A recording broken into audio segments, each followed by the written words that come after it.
नगरपालिकामध्ये 3 नगरपालिकेपैकी 2 नगरपालिकेमध्ये प्रचंड अशा मताधिक्यानं नगराध्यक्षपदासह नगरसेवक त्या शिरोळ तालुक्यातल्या जनतेनं, विशेषतः जयसिंगपूर आणि कुरुंदवाड्यातल्या जनतेनं जे दोन्ही नगराध्यक्ष आणि नगरपालिकेमध्ये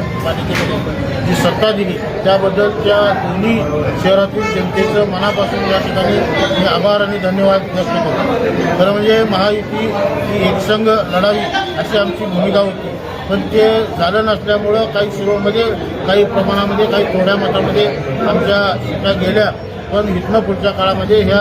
झालेल्या गोष्टीचा धडा घेऊन येणाऱ्या काळामध्ये महायुती म्हणून सर्वांनी एकत्र येऊन लढावं, त्यासाठी भविष्य काळामध्ये सुद्धा निश्चित प्रयत्न आपण करू. या पद्धतीनं ह्या दोन्ही तिन्ही शहराचा विकास करण्याचा प्रयत्न आपण गेल्या 5-7 वर्षांमध्ये केला. त्याच्यापेक्षा दुपटीनं अधिक वेगानं ह्या शहराचा विकास आणि लोकांच्या सामान्य ज्या गरजा आहेत त्या पुऱ्या कशा होतील या दृष्टीनं निश्चितपणे